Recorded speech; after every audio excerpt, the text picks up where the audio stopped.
Hey everyone, welcome to chemistry in detail. आज हम देखेंगे स्टैटिस्टिकल थर्मोडायनामिक्स का कंप्लीट रिवीजन प्लस कुछ इंपॉर्टेंट फॉर्मूलेज जो आपके एग्जाम के लिए बहुत इंपॉर्टेंट है। As you know, exams are pretty much near. So let's start.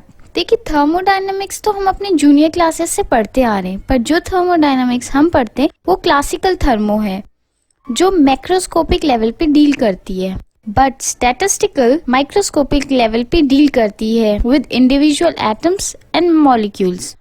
देखिए, जनरली ये माना गया है कि जो हम थर्मोडायनामिक की प्रॉपर्टी है किसी भी मेटल की, वो उसके इंडिविजुअल एटम से भी कैलकुलेट कर सकते हैं। So statistical thermodynamics is all about this. देखिए, फर्स्ट स्टार्ट करने से पहले आपको दो टर्म बहुत सुनने को मिलेंगे, डिस्टिंग्विशेबल और इनडिस्टिंग्विशेबल। देखिए, डिस्टिंग्विशेबल मतलब आपके पास दो एटम है जिनके बीच आप डिस्टिंग्विश कर सकते हैं, डिफरेंस बता सकते हैं, और इनडिस्टिंग्विशेबल ऐसे दो जिनके बीच में आप डिफरेंस नहीं बता सकते या उनके बीच में कोई डिफरेंशिएट नहीं कर सकते। आप कह सकते कि आप आइडेंटिफाई नहीं कर सकते, एक जैसे हैं, जैसे एटम ए और A, they are indistinguishable. Atom A and atom B are distinguishable. So let's start.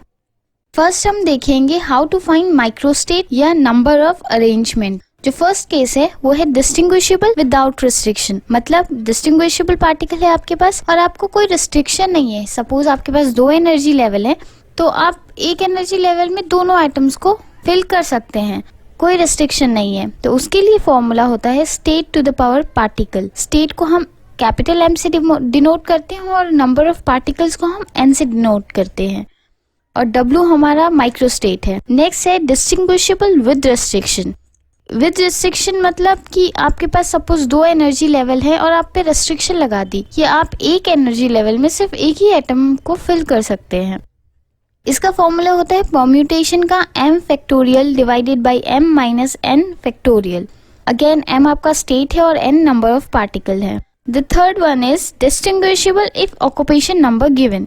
Suppose आपको ऑक्यूपेशन नंबर दिया हुआ है, तो उस केस में फॉर्मूला होता है summation n factorial divided by pi n i factorial. देखिए, n जो है वो तो आपका टोटल नंबर ऑफ पार्टिकल है, और जो ni है वो आपका है number of particle in ith state, उसका फैक्टोरियल। देखिए, इससे भी क्वेश्चंस काफी आते हैं एग्जाम में, तो इसका एप्लीकेशन हम नेक्स्ट वीडियो में देखेंगे जिसमें स्टैटिस्टिकल के सारे क्वेश्चन हमने सॉल्व किए हैं।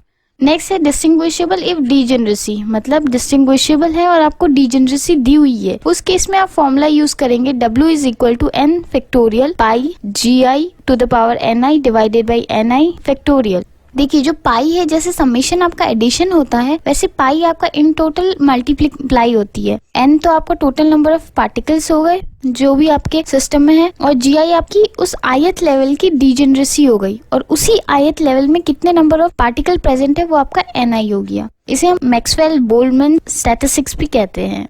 नेक्स्ट है इनडिस्टिंग्विशेबल नो रिस्ट्रिक्शन। देखिए, इनडिस्टिंग्विशेबल पार्टिकल है और आप में कोई रिस्ट्रिक्शन नहीं है कि पार्टिकल किसी तरह भी अरेंज हो सकते हैं उस एनर्जी लेवल में, तो उस केस में फॉर्मूला होता है n plus m minus 1 factorial n factorial m minus 1 factorial. ये है बोस आइंस्टाइन स्टैटिस्टिक्स। ये बोसोन्स के लिए यूज होता है। बोसोन्स जिनकी स्पिन 1 2 3 नेचुरल नंबर में होती है, जैसे कि आपका ड्यूटेरियम, और ये एक सिमेट्री फंक्शन होता है बोसोन्स। नेक्स्ट है इनडिस्टिंग्विशेबल विद रिस्ट्रिक्शन।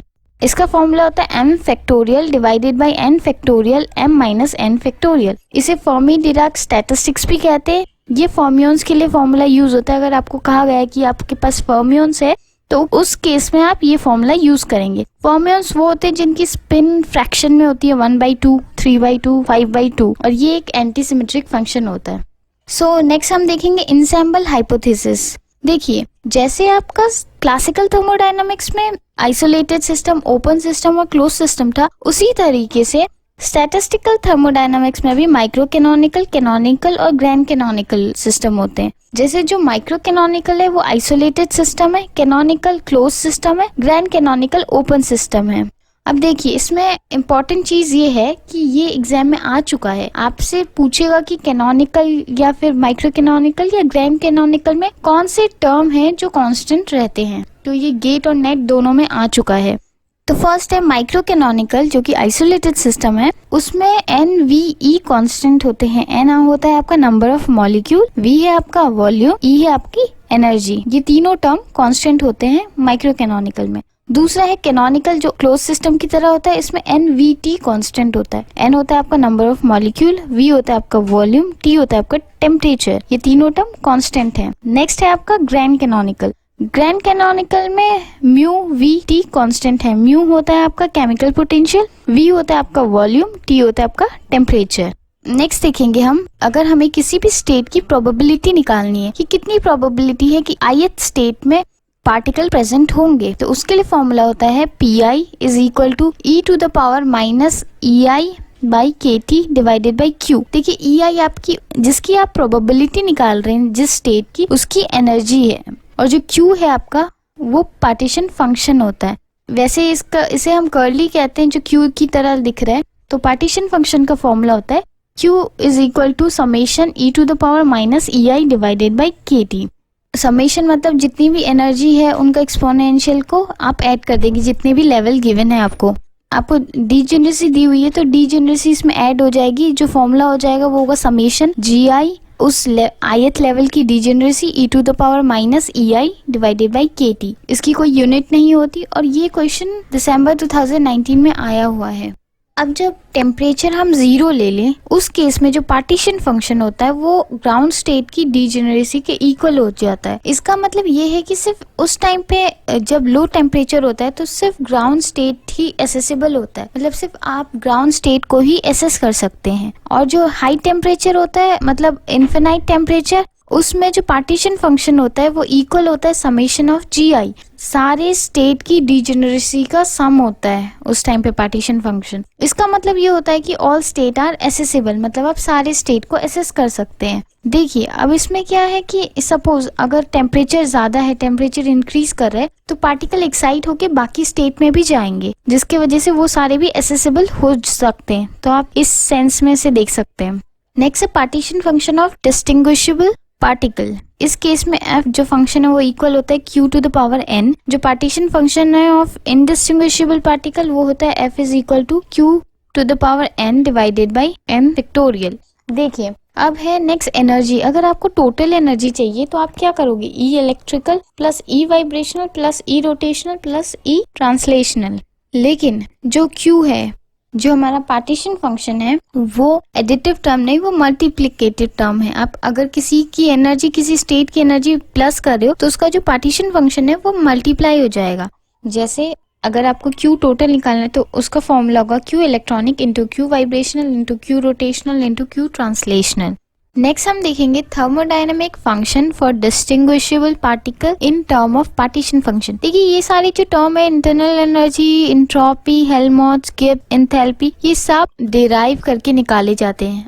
अभी ये शॉर्ट रिवीजन है तो इसमें हम अभी शॉर्ट फॉर्मूले देखेंगे। देखिए जो नेट है वो मोस्टली मेमोरी बेस्ड क्वेश्चन भी देता है, तो उसमें डायरेक्टली आपसे फॉर्मूला पूछा जा सकता है इनमें से किसी का, या तो फिर आपको कहा जा सकता है कि आपको Q की वैल्यू दी हुई है या Q फंक्शन दिया हुआ है, आपको इस फॉर्मूले में पुट करके उसकी वैल्यू निकालनी है। तो पहली चीज तो हम डिस्टिंग्विशेबल और इनडिस्टिंग्विशेबल दोनों के लिए देखेंगे। फर्स्ट है इंटरनल एनर्जी, जिसका फॉर्मूला है U is equal to RT² del ln Q divided with respect to del T at constant volume. दूसरा है entropy, S is equal to R ln Q plus U divided by T। देखिए U तो आपको पता है internal energy, R आपका gas constant, T आपका temperature, और ln Q तो आपको पता है आपका पार्टीशन फंक्शन है। हेल्महोल्ट्ज का फॉर्मूला है A is equal to minus RT ln Q। Next है गिब्स एनर्जी, उसका फॉर्मूला है G is equal to minus RT ln Q plus PV।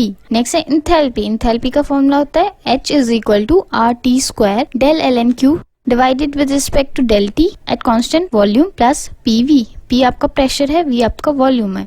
देखिए अगर आपको इंटरनल एनर्जी पता है तो आप इंथैल्पी निकाल लोगे, अगर आपको हेल्महोल्ट्ज पता है तो आप गिब्स एनर्जी निकाल लोगे। सिर्फ आपको इन टर्म में प्लस PV करना है। अगर आप इंटरनल एनर्जी में प्लस PV करते हैं तो आपको इंथैल्पी मिलती है, और अगर आप हेल्महोल्ट्ज में प्लस PV करोगे तो आपको गिब्स एनर्जी मिलेगी। अब नेक्स्ट हम देखेंगे thermodynamic function for indistinguishable particle in term of partition function. अब एक चीज है कि इनडिस्टिंग्विशेबल और डिस्टिंग्विशेबल में इंटरनल एनर्जी, इंथैल्पी और प्रेशर तीनों के लिए सेम होता है। अब हम इंट्रोपी का देखेंगे। इनडिस्टिंग्विशेबल के लिए S is equal to R plus R ln Q divided by N plus U by T। देखिए R आपको पता है गैस कांस्टेंट है, प्लस जो R है ln Q आपको पता है इनडिस्टिंग्विशेबल का फॉर्मूला देखा था हमने, Q डिवाइडेड बाई N। तो अब जहाँ पे भी Q होगा वहाँ N डिवाइड कर देंगे। बाकी फॉर्मूले में बस इतना चेंज है कि जो भी ln से पहले जो भी कांस्टेंट था उसको एक और बार ऐड कर दिया है उस टर्म को। अब देखिए नेक्स्ट है हेल्महोल्ट्ज, उसमें A is equal to minus RT in bracket ln Q divided by N plus 1। देखिए इसमें भी जो डिस्टिंग्विशेबल में RT पहले था वो टर्म एक और बार ऐड हो गया और Q में N डिवाइड हो गया। नेक्स्ट है Gibbs energy, same minus RT ln Q divided by N plus 1 plus PV। Next जो प्रेशर है वो प्रेशर है P is equal to RT del ln Q with respect to del V। Volume से differentiate करोगे, partial differentiation at constant temperature. तो एक बात याद रखना, इंटरनल एनर्जी, इंथैल्पी और प्रेशर डिस्टिंग्विशेबल और इनडिस्टिंग्विशेबल के लिए सेम होता है। नेक्स्ट हम देखेंगे वाइब्रेशनल पार्टीशन फंक्शन। इसमें दो केस आते हैं। पहला केस, फर्स्ट केस में जब ग्राउंड स्टेट एनर्जी 0 है, इस केस में जो फॉर्मूला होता है एनर्जी का वो होता है NHV, जिसके लिए हमारा जो पार्टीशन फंक्शन ऑफ वाइब्रेशन है वो होता है equal to 1 divided by 1 minus e to the power minus HV by KT। देखिए HV बाई K को आप थीटा वाइब्रेशन भी लिख सकते हैं, ये वाइब्रेशनल टेम्परेचर है। और अब इसमें भी दो केस आते हैं। एट लो टेम्परेचर, जब आपका टेम्परेचर बहुत कम है, उस केस में partition function of vibration equal हो जाता है 1 के। एट हाई टेम्परेचर जो पार्टीशन फंक्शन ऑफ वाइब्रेशन है वो इक्वल होता है KT डिवाइडेड बाई HV को। नेक्स्ट केस है जब ग्राउंड स्टेट एनर्जी 0 के इक्वल नहीं होती। इस केस में आपको सबको पता है कि हम एनर्जी लेते हैं N प्लस हाफ HV, जो आपने SHO में देखा होगा। तो इसका फॉर्मूला होता है Q vibrational is equal to e to the power minus HV by 2 KT divided by 1 minus e to the power minus HV by KT। अब देखिए अगर आपको इसको याद करने में प्रॉब्लम हो रही है तो सिर्फ सिंपल देख लीजिए। जैसे ही लो टेम्परेचर है, लो टेम्परेचर में जो भी न्यूमरेटर में वैल्यू होगी वो आएगी। अब पहले केस में देखिए तो न्यूमरेटर की वैल्यू 1 है, तो eight low temperature Q vibration will be 1। और हाई टेम्परेचर में जो भी आपका HV बाई KT है उसको आप रिवर्स कर दीजिए, वो होगा एक्सपोनेंशियल हटा के जो भी HV बाई KT है आप उसको रिवर्स कर दीजिए, वो आपका है, और इनटू में आप न्यूमरेटर कर दीजिए। फर्स्ट केस में तो न्यूमरेटर 1 है तो इनटू 1 करेंगे तो यही रहेगा। नेक्स्ट केस में एट लो टेम्परेचर में आपकी वैल्यू वही होगी। At low temperature the value will be equal to only numerator, तो यहाँ पे वैल्यू है E is equal to minus HV by 2 KT। At high temperature में सिंपल KT बाई HV, आप HV बाई KT को reverse कर देंगे और इनटू कर देंगे जो भी न्यूमरेटर है। यहाँ पे न्यूमरेटर है E to the power minus HV by 2 KT। तो ये एक तरीका है, आप इसे याद रख सकते हैं। नेक्स्ट हम देखेंगे ट्रांसलेशनल पार्टीशन फंक्शन। इसमें देखिए जो ट्रांसलेशनल एनर्जी का जो भी हाँ है वो हम 1D 2D और 3D बॉक्स में पढ़ते हैं। तो इसमें भी 1D 2D और 3D के लिए अलग से फॉर्मूला देखेंगे। फर्स्ट हम देखेंगे 1D के लिए पार्टीशन फंक्शन, तो वो है लेंथ, जो भी आपकी बॉक्स की लेंथ है divided by lambda D. Lambda D आपका de Broglie thermal wave length है जिसका वैल्यू होती है h divided by root over 2 pi m k t। 2D के लिए है length into breadth divided by lambda D square, और 3D के लिए है length into breadth into height divided by lambda cube. और length into breadth into height तो आपको पता है वॉल्यूम होता है, तो इसको हम volume divided by lambda cube भी लिख सकते हैं। नेक्स्ट हम देखेंगे rotational partition function. Q rotation जो होता है इक्वल टू के टी डिवाइडेड बाई बी, और ये होता है हेट्रोन्यूक्लियर डायटोमिक मॉलिक्यूल्स के लिए जैसे NOHCl। देखिए बी रोटेशन कांस्टेंट है और के बोल्ट्जमैन कांस्टेंट है और टी आपका टेम्परेचर है। आपको ये पता है कि जो बॉन्ड कांस्टेंट है वो इक्वल होता है h square divided by 8 pi square I. I आपका मोमेंट ऑफ इनर्शिया है। और एक और चीज, आप बी डिवाइडेड बाई के जो bond constant divided by Boltzmann constant है उसको आप थीटा रोटेशन भी लिख सकते हैं। अब नेक्स्ट हम देखेंगे जो पार्टीशन फंक्शन रोटेशन है होमोडायटोमिक के लिए वो है KT डिवाइडेड बाई 2B।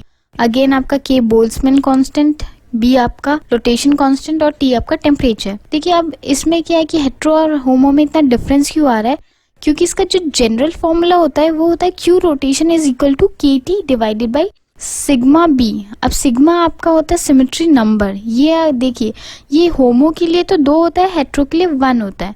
लेकिन अगर आपको किसी और मॉलिक्यूल के लिए निकालना है तो उस केस में आप क्या कर सकते हो, आपको ग्रुप थ्योरी आती होगी, आपने ग्रुप थ्योरी पढ़ी है, तो आप सिग्मा निकाल सकते हैं, सिग्मा नंबर। जैसे अगर आपके पास CH4 है, उसकी सिमेट्री टेट्राहेड्रल है, तो उसका ऑर्डर आपको पता है 24 होता है। 24 को डिवाइड कर दीजिए 2 से, उसका सिमेट्री नंबर निकल जाएगा। वैसे ही NH3 C3V है, C3V का ऑर्डर 6 है, 6 को डिवाइड कर दीजिए 2 से, 3 आ जाएगा। वैसे ही SF6 है, ऑक्टाहेड्रल, ऑर्डर 48 डिवाइड बाई 2 24। तो ऐसे ही आप सिर्फ ऑर्डर को डिवाइड कर देंगे 2 से, तो आपकी सिमेट्री नंबर निकल जाएगा। देखिए अब नॉन लीनियर पॉलीएटॉमिक मॉलिक्यूल के लिए फॉर्मूला ये रहा। देखिए अब इन फॉर्मूले से एक बात तो क्लियर है कि जो आपका Q रोटेशन है वो डायरेक्टली प्रोपोर्शनल है √T से या T हाफ से फॉर नॉन लीनियर मॉलिक्यूल, और जो लीनियर मॉलिक्यूल के लिए जो Q रोटेशन है वो डायरेक्टली T के प्रोपोर्शनल है। देखिए जो AB है वो मूवमेंट ऑफ इनर्शिया है X, Y और Z डायरेक्शन में। नेक्स्ट हम देखेंगे इलेक्ट्रॉनिकल पार्टीशन फंक्शन। इसमें क्या है, जो आपका पार्टीशन फंक्शन है वो इक्वल होता है ग्राउंड स्टेट की डीजेनरेसी से, क्योंकि जो ग्राउंड स्टेट की एनर्जी है वो उसकी वैल्यू 0 होती है, तो आपका जो एक्सपोनेंशियल टर्म है वो 1 हो जाएगा और बाकी स्टेट एसेसिबल नहीं होते। अब जो आपको डीजेनरेसी निकालनी है उसका फॉर्मूला होता है 2J+1। देखिए अगर आपको टर्म सिंबल दिया हुआ है तो उसमें आप J की वैल्यू इजीली निकाल लोगे, लेकिन अगर आपको कहा है कि 2 अनपेयर्ड इलेक्ट्रॉन है, उस केस में एक अनपेयर्ड इलेक्ट्रॉन की स्पिन हाफ होती है और दूसरा भी अनपेयर्ड है तो उसकी भी प्लस हाफ होगी। लेकिन अगर वो पेयर्ड है तो एक की प्लस हाफ और एक की माइनस हाफ होगी। अब देखिए इस केस में 2 अनपेयर्ड इलेक्ट्रॉन है तो इसमें हाफ प्लस हाफ 1 हो जाएगा और 1 आपकी J की वैल्यू होगी। उसको अगर आप डीजेनरेसी के फॉर्मूले में पुट करेंगे जो 2J+1 है, उसके अकॉर्डिंग आपको डीजेनरेसी मिल जाएगी। नेक्स्ट हम देखेंगे न्यूक्लियर पार्टीशन फंक्शन। देखिए जो भी होमोडायटोमिक मॉलिक्यूल है जनरली ये उनके लिए है, जैसे H2D2, इनके लिए 2 पार्टीशन फंक्शन निकालते हैं, ऑर्थो और पैरा। देखिए ऑर्थो का फॉर्मूला है 2I+1 I+1 और पैरा का है 2I+1 I आपका न्यूक्लियर स्पिन होता है, जैसे आपको पता है हाइड्रोजन का न्यूक्लियर स्पिन हाफ है और D2 का न्यूक्लियर स्पिन 1 है। इसी तरह से आप किसी भी होमोडायटोमिक मॉलिक्यूल की न्यूक्लियर पार्टीशन फंक्शन निकाल सकते हैं। नेक्स्ट हम देखेंगे सकर टेट्रोड इक्वेशन। जो भी मोनोएटॉमिक आइडियल गैस होती हैं उनकी एंट्रोपी निकालने का ये एक फॉर्मूला है, जो है S is equal to NR ln e⁵ divided by 2 KT divided by P lambda cube. Lambda आपको पता है डी ब्रोगली वेवलेंथ है, P आपका प्रेशर है, K आपका बोल्ट्जमैन कांस्टेंट है और T आपका टेम्परेचर है, E आपका इलेक्ट्रॉन का चार्ज है और R आपका गैस कांस्टेंट है, N आपका नंबर ऑफ मॉलिक्यूल है। तो ये था हमारा स्टैटिस्टिकल थर्मोडायनामिक का एक क्विक रिवीजन। अगर आपको वीडियो पसंद आई तो please like, share and subscribe. और नेक्स्ट कौन से चैप्टर का आपको क्विक रिवीजन चाहिए, please let us know. And if there is any queries, then please write below in the comment section. Thank you and have a nice day.